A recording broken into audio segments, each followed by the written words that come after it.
over here with some notes. So I'll get that ready while we're counting down. So, what do you think of my penguin timer? I love it.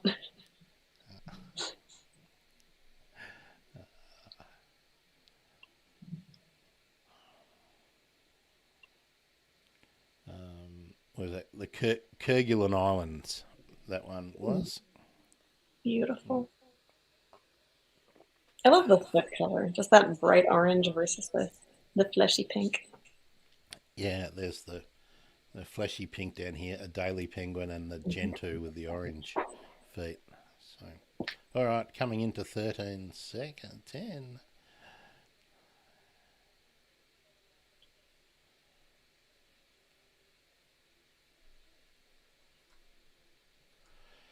It's the bird emergency. I'm Grant Williams. I am a bird nerd, and today we're going to talk about one of the great preventable tragedies that occurs twice a year in all the major flyways, migratory paths of birds. And I'm speaking with I think, one of the best experts in this cause because she's got freezer loads of evidence. Would you welcome me, or please join me in welcoming Heidi Trudell? Hi, Hello, Grant. Heidi. How are you? I'm doing well. How are you? I'm doing great. Now, I'm in Australia, and Heidi is in one of the busiest flight paths, not for aircraft, but for migratory birds. Trudy, tell us about the location that you live in and why it is really crucial for these birds that head south for the winter, as they say in your part of the world. So officially, North America has several major migratory paths. Detroit is kind of the region where I am. So the Great Lakes tend to concentrate birds. Um, all the songbirds have to fly around the lakes or directly over them. So in our neck of the woods, you end up with the full Canadian boreal forests worth of breeding populations of, in our case, it's mostly warblers, thrushes, um, all the neotropic songbirds that will end up wintering in Central and Southern America, end up flying straight across the Great Lakes, and we are right there. So, depending on how things get funneled, we can just get completely overwhelmed. Cleveland and Chicago are really the hot spots. Um, but even outside of the major pinch points, you just have hundreds of thousands of millions of birds that use this airspace. And I thought it was a little funny that you said twice a year because we've actually found in parts of the Midwest, the winter numbers are as bad as the spring and summer numbers. Um, there are a couple different reasons that that could be happening. Up here, we certainly see a lot of breeding activity and post-breeding dispersal happening before fall migration.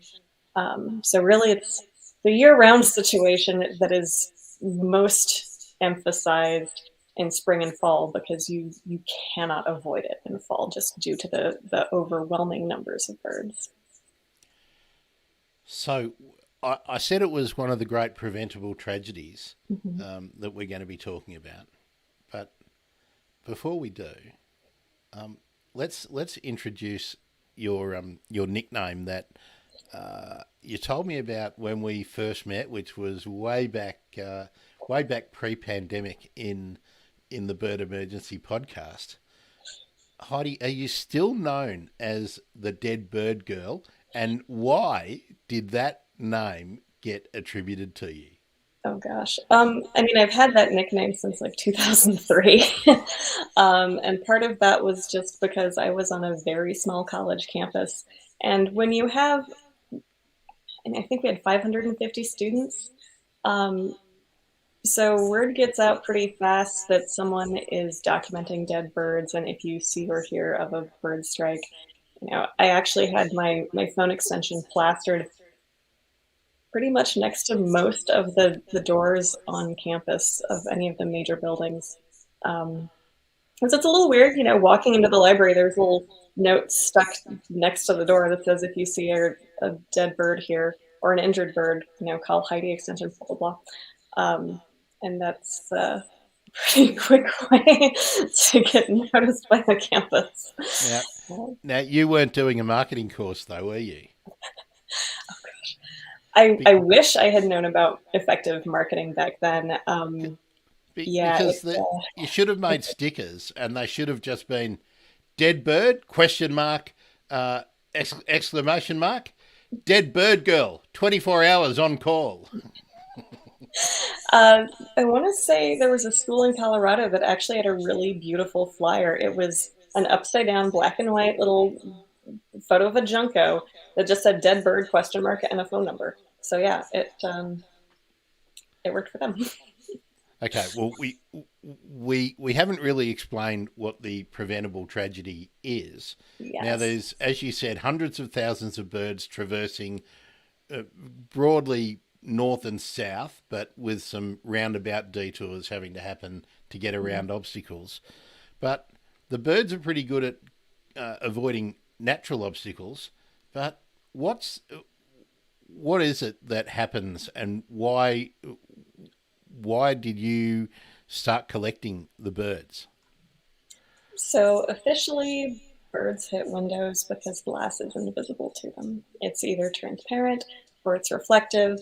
Um, Sorry, I have a bird feeder outside my window, which, by the way, is extremely close to the glass, like Very good. two, Well, 3 inches off at, the glass. at, So there's at not. least we didn't hear, because that would have been very sad. So I've only been in this house a few months. And because the feeder is that close to the glass, we do occasionally get a very light bounce, which thankfully that's what it's designed to do. They don't have enough room to get enough momentum to injure themselves. Um, I would not have it more than probably 2 feet away from the glass because even at 3 feet, you can start getting injuries.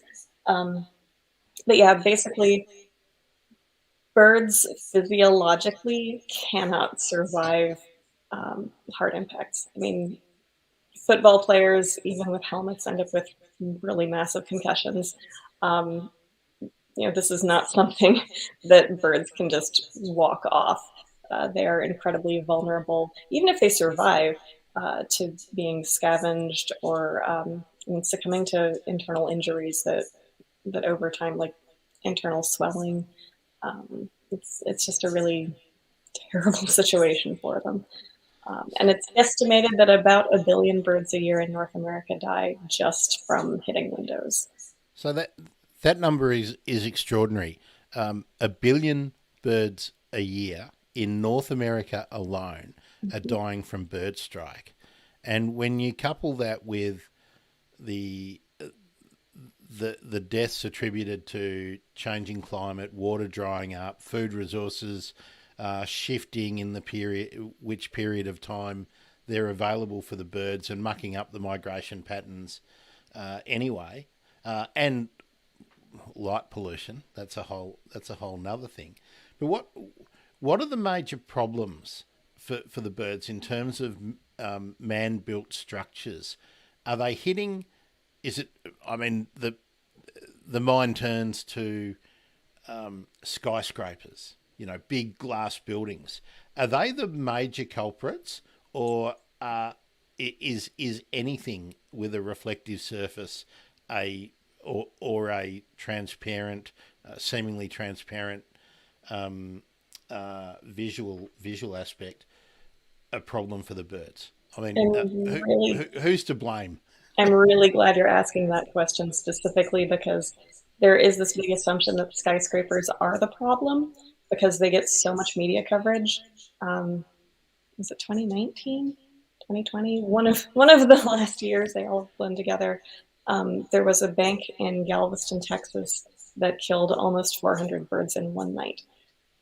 Light certainly played a factor in disorienting the birds, but overall, the average skyscraper kills about as many birds as the average low-rise building, not to be confused with the average residence. But because there's so few skyscrapers, They actually only kill 1 to 3% of the birds that die from collisions. So it's really easy to shake your fist and be like, your big buildings are bad. Like, yes, but proportionally, they're doing that much. So yeah, we can fix them.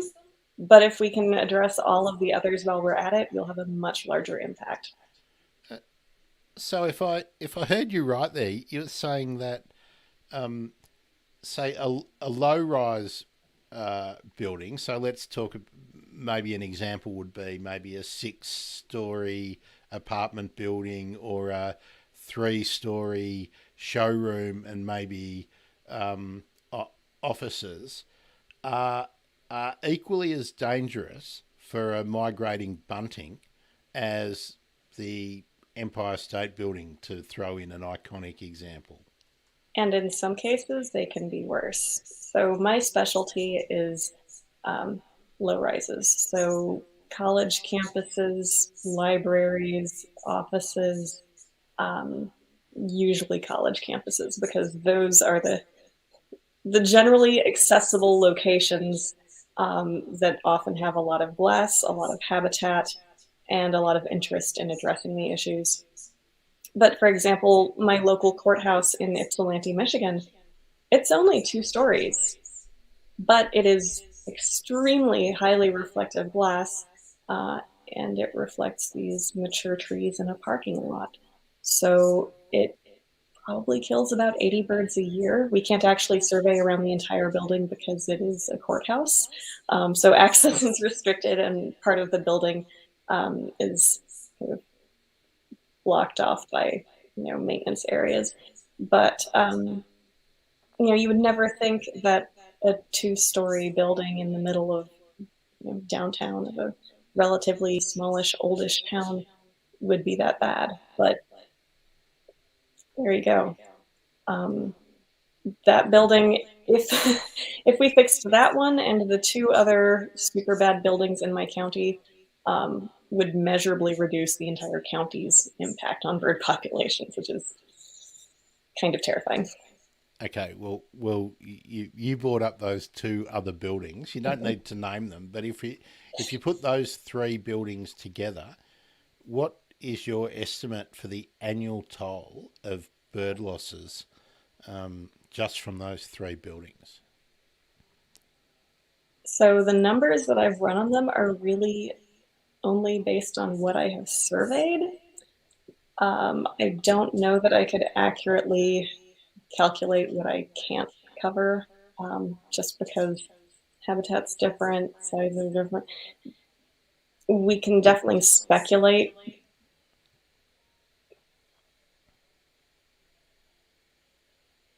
It's probably a minimum of 300 birds hitting and dying on site, which doesn't cover the 3 to 900 birds that hit and fly away. So So let so we could conservatively say 400 birds per annum die from those three buildings. How many excellent. towns the same size as yours do you estimate in the flyway in the US? That's why Yeah. there is a billion birds. And honestly, a I know billion that could that easily be a conservative number. that's why when the huge number is shocking and it seems like, oh, how could we possibly do anything about it? But if every town fixed three buildings, Mm-hmm. then you start to make a huge impact. And remember, these are birds that are of the age to be breeding or to commence their first breeding season Mm-hmm. as at the end of the migration. So, in terms of recruitment for the population, it has a massive effect. And if you combine it with our other biodiversity disasters that are going on, it it's a preventable issue, and we should be doing something about it. Um, right now, right now. All right. So I've posed a problem. What is a potential solution, Heidi? For let's talk about those low rise buildings that every town has got something like it. They've Mhm. got a library, they've got the the automotive showroom with the, and now they're Mhm. often 3 stories. They've got the council or the county administration building.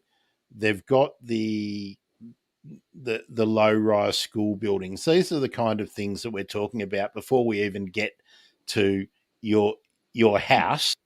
So buildings in that, and I'm sure everybody can relate to what they are. They're usually pretty ugly looking boxes with some concrete and and windows, lots of windows for people to look out, and lots of mass murdering panes of glass for the birds to get into. What can we do to fix them? Let's be positive, Heidi. Well, I think one of the most important things we can do is actually write into code, ordinances, legislation that any tax-funded building needs to be bird safe, because if it's not written in the code, it's not going to happen. Any new construction should have an ordinance stating that it needs to be bird safe. And while there is some discussion over whether or not the American Bird Conservancy has like the standard for bird safe construction, or if it's the lead credit that has the best bird safe standard, um, ultimately addressing that it needs to happen and it needs to be, following best practices of whomever.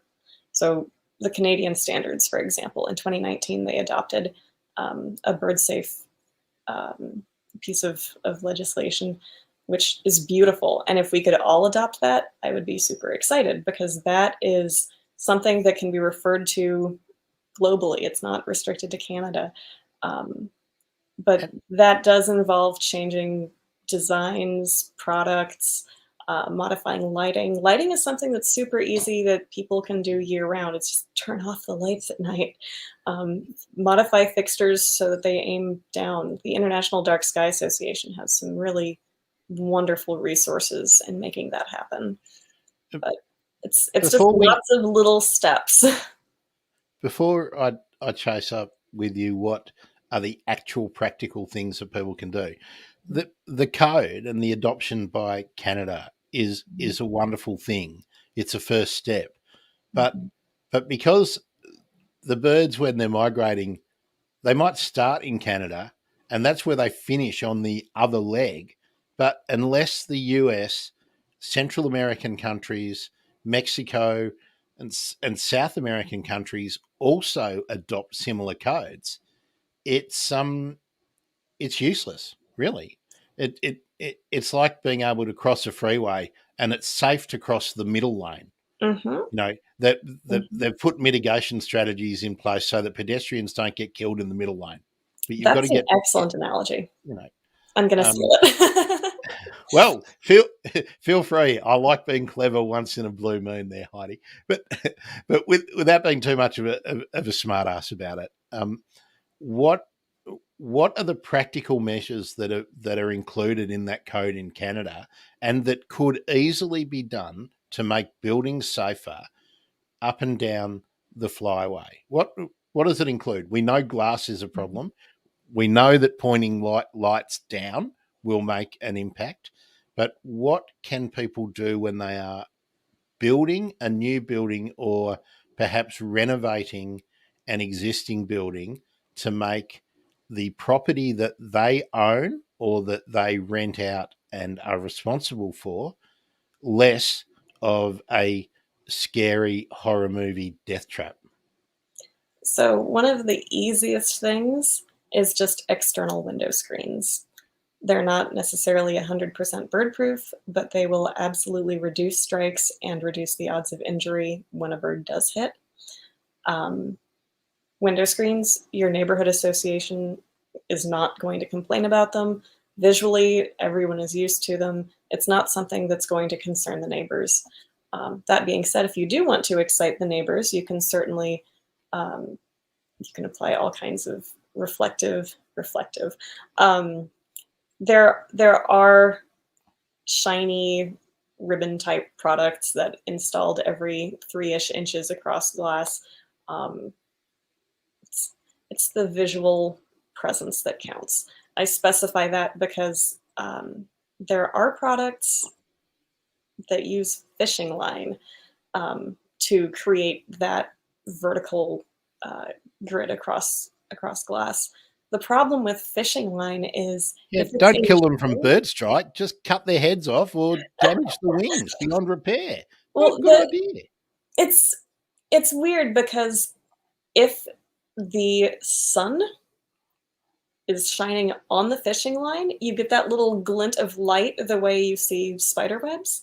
The problem is if it's in the shade, you don't get any visual contrast from that fishing line, and so birds are still going to hit it. The problem is it's a kind of popular idea.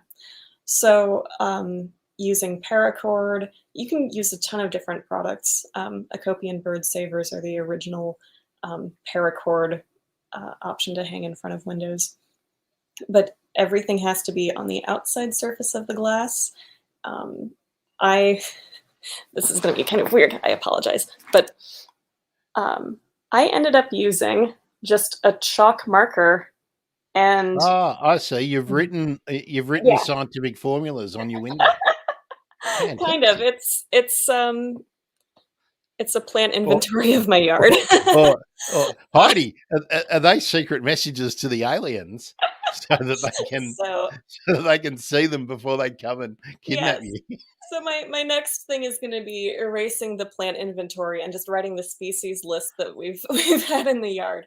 But chalk markers, dry erase markers, like anything that sticks with the 2 by 2 inch spacing across the surface of the glass, and like that's not perfect 2 by 2, but it does the trick. Like the visual contrast is there, the spacing is there. We're pretty much good. And considering it's easily removable, I can do whatever patterns I want. Um, it's yeah, it's super easy.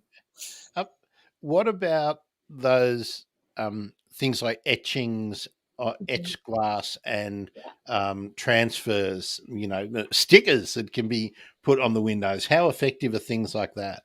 I mean, acid etch products are fantastic.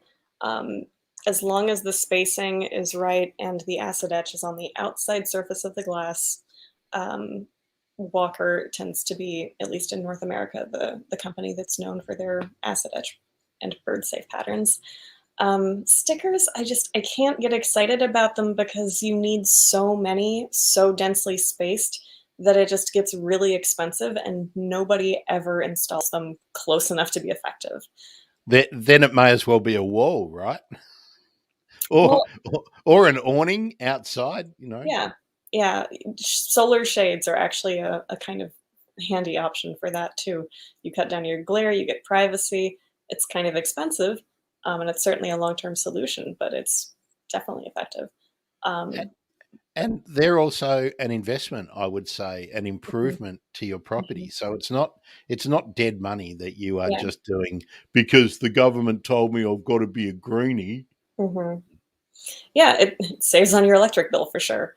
Um, but in the grand scheme of things, the only form of sticker slash decal that I am enthusiastic about is feather friendly, which are tiny, tiny little dots that it comes like in a roll of tape. So you just measure out every 2 inches and it's pre-measured. So you just apply it to the outside of your window. So it's a little bit labor intensive, but once it's up, it stays. You just need to wash the glass before you install it. Um, but yeah, that's So what's the best place for someone to go to get information about retrofitting a property? Because I know that all the decisions about new properties are made at the design, the architect's consultant stage. So we won't go there. We're talking to people who perhaps occupy or own killer buildings. mhm. And let's face it, if you live on a flyway, you're in a killer building. You don't even need to live on a flyway. If you are within any distance of a bird, like one of the more interesting studies, um, basically indicated that the odds of a bird, or the risk to a bird, was basically how far it was from glass. So birds are only in danger where there's glass, and there's glass pretty much everywhere. Um, I don't know that there's a more eloquent. There must be a more elegant way to explain that, but you get the But, but, idea. Essentially, but glass is the risk. So it has so nothing to do, because non-migratory species hit glass all the time. It's so just they don't get the coverage. so apart from natural predators and natural stresses that come with weather events and things like that, the the biggest risk to any bird on the planet is Cat, its proximity to a built surface that contains glass.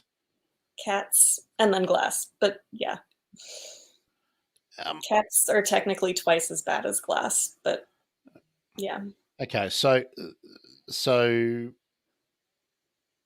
what we can learn from that is one, keep your cats inside, have them desexed, and if you don't need to have a cat, don't have a cat. That would be uh, that would be my view. Um, just simply because we live in a time now where you need to make a choice, a personal choice, I believe, and your social media handles and whatnot um, uh, really tell us the story. You need to make a personal choice about saving birds and the environment, the wider environment and biodiversity. Cats aren't part of that deal.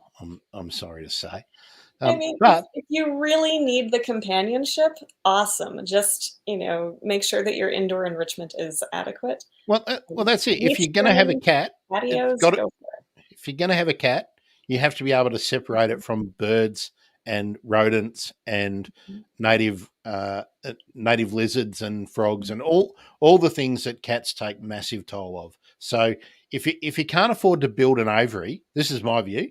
If you can't afford to build an aviary, you can't afford to own a cat. Controversial, but that's my view. Um, I'm astounded though.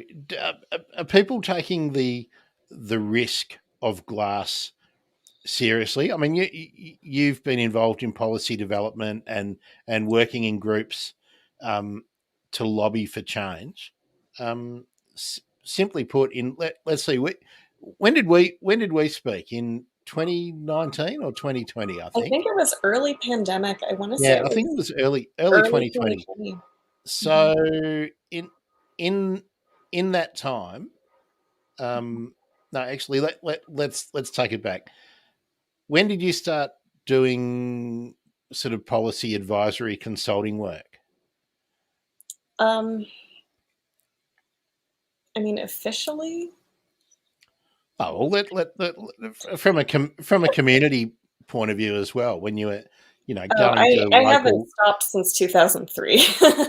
Okay, It's all right. So there what? there are more official people who do it, and hats off to the American Bird Conservancy for they do the bulk of the legislation advising. And California has some really fantastic activists and advocates. I'm more the little cricket in the background, Yeah, yeah, yeah. You're trying to provide you're that support and some annoying little education. you're that annoying little noise on the lawn when you're having a barbecue. Shut up.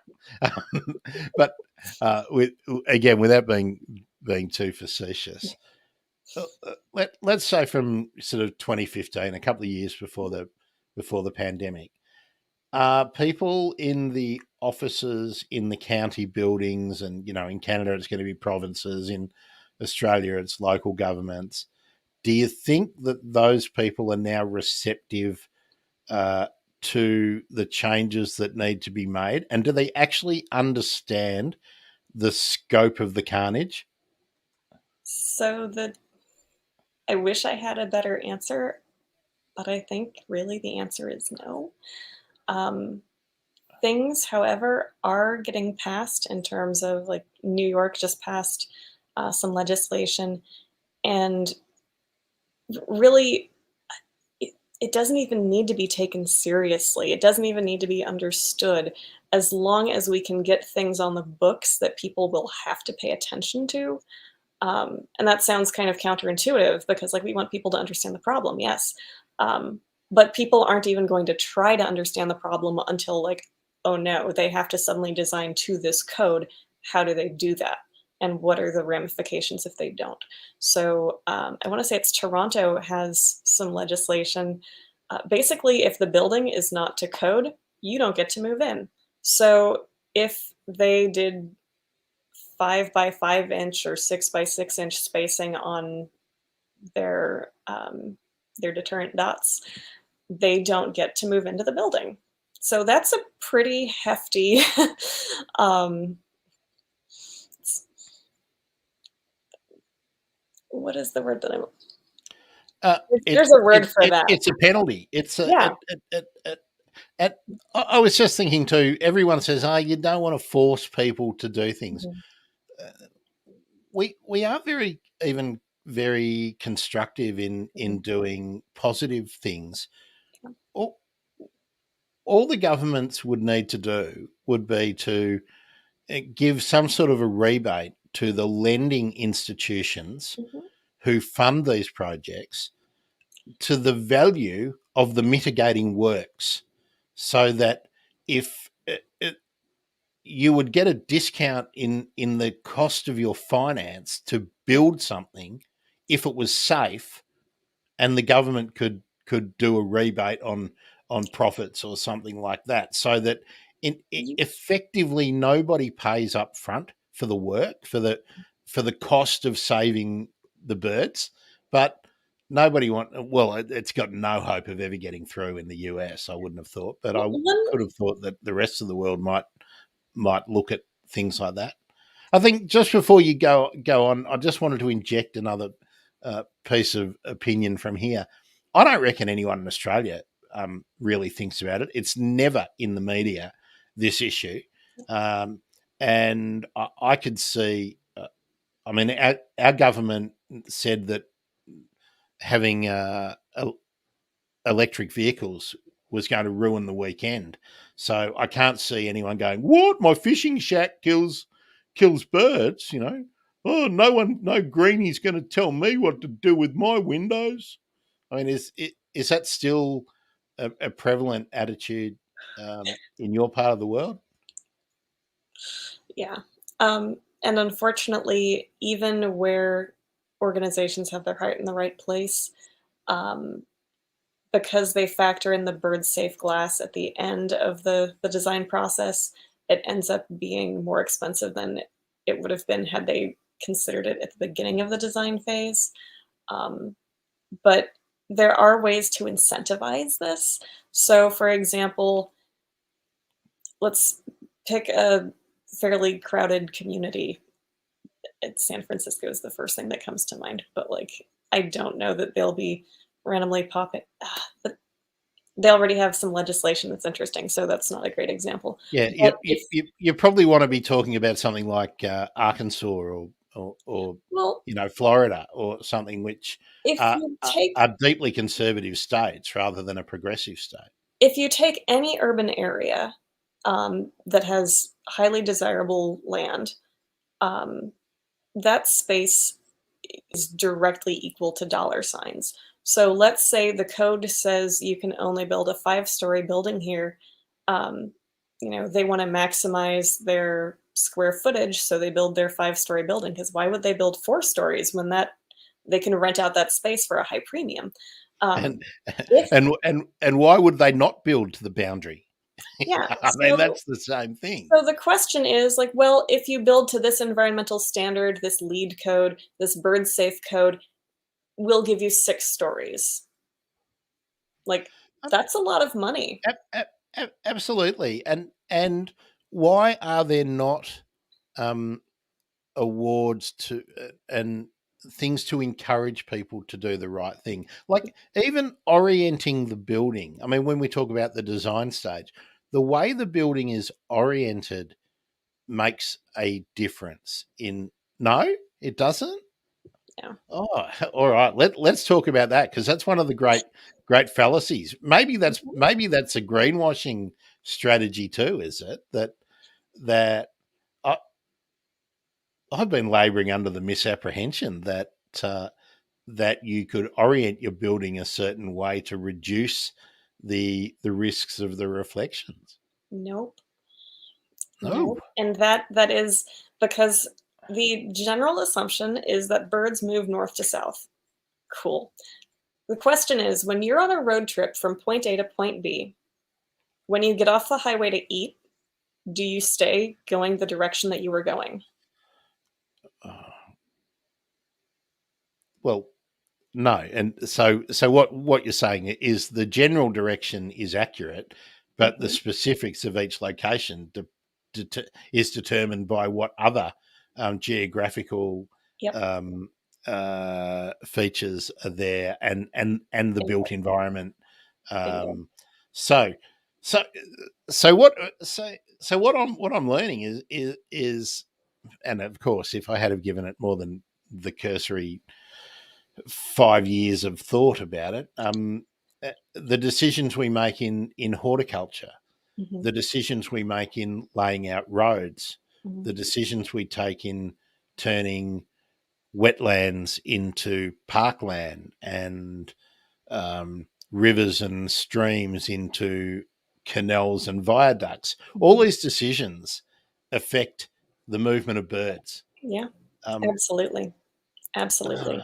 uh, There it's frustrating too because there are a lot of people who look at bird collisions with buildings as something where, "Oh, well, we'll just cut down the trees, and without the habitat, birds won't hit anymore." Like, that's a terrible idea. You can keep the trees, just fix the building. And there are some strategies that you can use, like hopefully you don't have an entirely glass building. Let's say it has some swaths of brick in between the glass. Put the tree in front of the brick.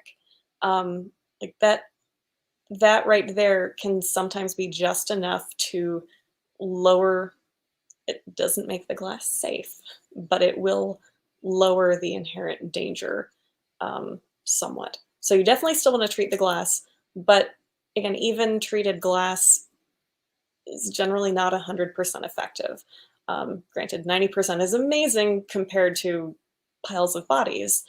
Um, Even 30% would be a lot better than now. I mean, the point is, we can't have a perfect built environment that is safe for all wildlife, just as there is no built environment that is 100% safe for humans. mhm, Things happen, yeah, but you can mitigate the risks. Um, I I think, Heidi, this is such a complicated topic when you go down every little, or yeah. follow every strand Yeah. that you could. I'll I think I'll have to get you back, and maybe we can try and get um, some architects and maybe some of the researchers who work uh, just in this area, and we could have a discussion where maybe you can lead it and be a bit more sensible, a bit more learned than me. But before we wrap up, I wanted to ask you about um, where, what we alluded to, the dead bird girl Mhm. uh, tag. Now, why is it so important that the birds that strike buildings and that do fall victim to the murderous glass that we, if I anthropomorphize a silica based product, why is it so important to collect those birds and to save them and to study them? I mean, that's a great question for a museum curator because museums with study skins are doing so much research in so many different directions. You can get toxicology information from a specimen, diets, like the world of just research within biology is still just our knowledge is growing by leaps and bounds every year. And because there are specimens dating back hundreds of years that we can compare current specimens to, we can research climate change, we can research evolution, adaptive patterning behavior, like you name it. A bird in the hand is literally worth two in the bush.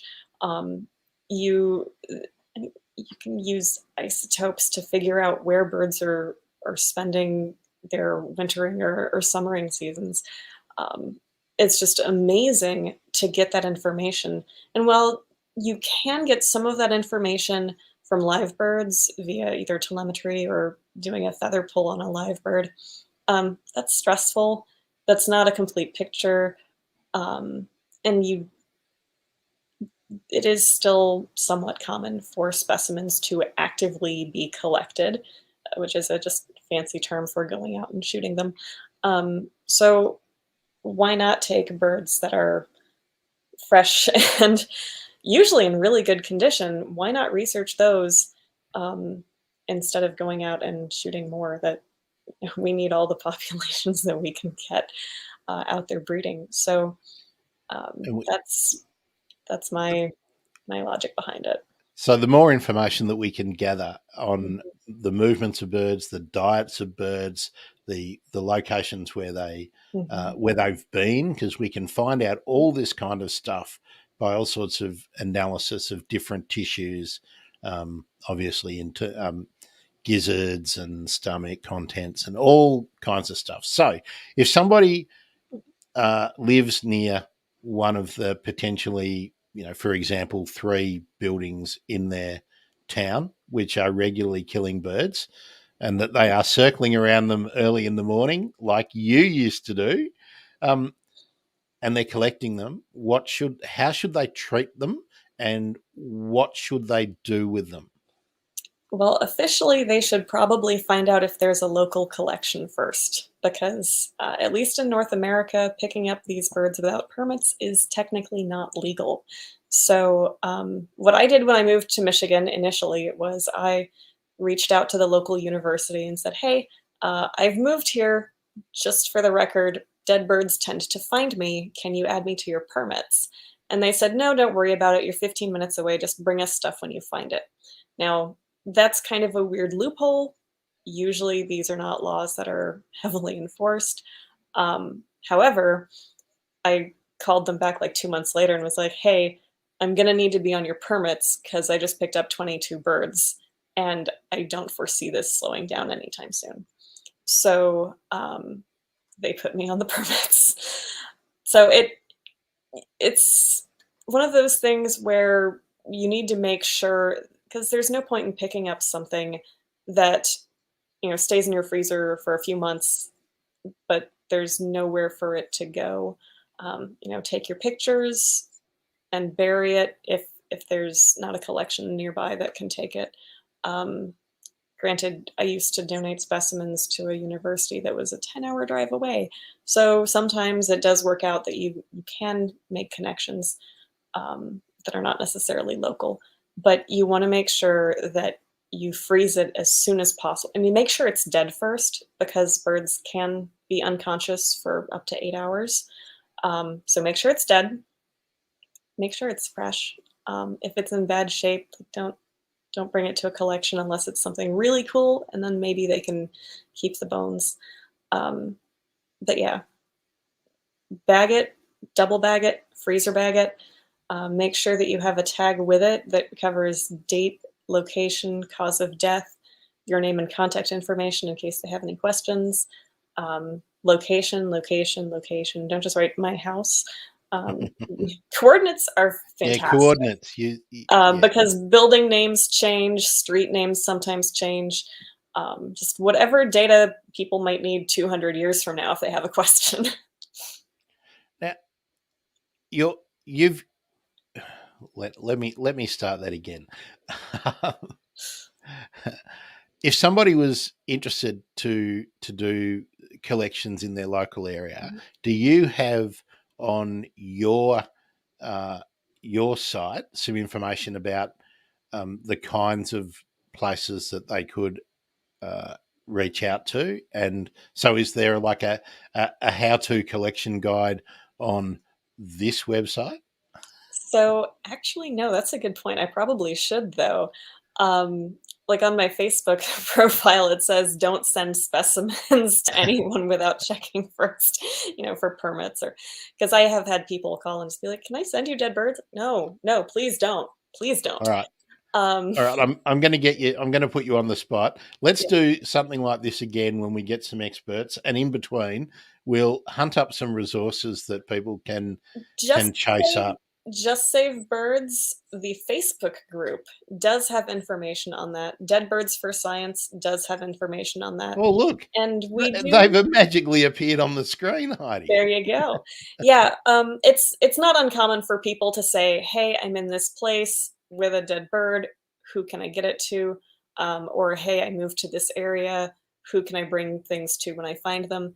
And we do play matchmaker quite regularly for folks all over the world in terms of, um, it's a very strange niche, but yeah, odds are pretty good that someone in one of those groups can point you in the right direction. Okay, so those Facebook groups are Just Save Birds Mhm. and Dead Birds for Science. Is Yeah. the exclamation mark in the name of the group? It is in the name of It the is. group. Those are Okay, 2 separate groups, but yeah. so it's Dead Birds for, that's the numeral for, The numeral Dead 4. Birds for Science, Yeah, exclamation mark. yep. And Heidi's website is justsavebirds.com. And Heidi is like nearly all of us working in, and I use that term loosely, working in the bird awareness space.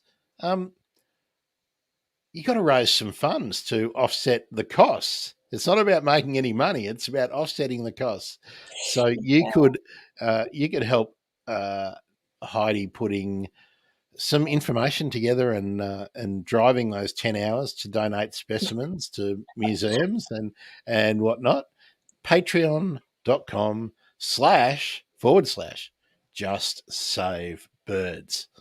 yeah, There thank we you. go. I We've got appreciate that. It's so no. Well, it's important, and I think I don't think people who have got a passing interest in birds and nature and yeah, school strike for climate and all that stuff, which I'm not being critical of by any means, but it costs money to do things like produce posters and drive to things, and you know, I know in days gone by you had freezers full of specimens. So it costs money to run freezers. It costs money to buy freezer Ziploc bags. bags. Yeah, Oh my Ziploc god. bags. I actually started the Patreon when I realized that, these buildings were actually bad enough that I was going through index cards, Ziploc bags, brown paper bags. I needed padded nets. Padded nets are kind of important if you wanna gently catch birds. But yeah, self-funding since 2003, I ran the numbers and was like, "Oh, I should probably apply for grants." Yeah, But I'm not a nonprofit. So that's one of the big issues. yeah. And look, I'll give a plug. Bird Nerd Trivia has begun, and I run it on a platform that was designed for charities, but you don't need to be a charity to be involved. Okay. Um, so my idea was to try and get a regular audience of people who are into bird and nature trivia to run a game to raise small amounts of money for exactly like your your activities, That's so because cool. $100 is a lot of Ziploc bags, right? Yeah. And like you say, you and me and so many people like us, people who are revegetating small amounts of land, fencing off small Mhm. parcels of their own land, they're not No eligible for chance. grants because they're not non-profits. And to administer a non-profit means you probably don't need the grant. And the costs, it's just cost way too much for Yeah. individuals and a handful of people to do it. So I'll give that plug out now. The best way to find out about the upcoming Bird Nerd Trivia is to check out me on Twitter at Bird Emergency, or the Facebook page, which you may well be looking at now, the YouTube for the Bird Emergency, and Grant Bird Nerd on Twitch. Wherever you're finding this video, you will find information about Bird Nerd trivia. Heidi, Mhm. it's been fab again after so long. I'm uh, I'm pleased to see that you have moved into new digs, but you are still fighting the good fight. Always. Um, and look, I'll put you on the spot. Are we going to get a couple of other experts together, maybe from some of the different flyways, and we'll do a panel discussion on one of my Megaphone Mondays? I hope so. That'd be fantastic. I know there are a bunch of Canadians who are looking for a good excuse to get together again. So we can probably make that happen. Okay, well, we will make that happen. Stay tuned for that, viewers. In the meantime, if you can't get enough bird content on your podcast catcher of choice, just look for the Bird Emergency, and you'll find me talking to about 50 other bird nerds about bird stuff. I'm Grant Williams. This has been the Bird Emergency. That's Heidi Trudell. Just save birds. Thanks, everybody. Bye, Trudy. Oh, Heidi. What am I saying, Trudy? I bet that happens a lot, right? It does. It actually does. It's good to be here, Grant. Thank you so much for having me again. Oh, it's always a pleasure. Thanks, everyone. Bye.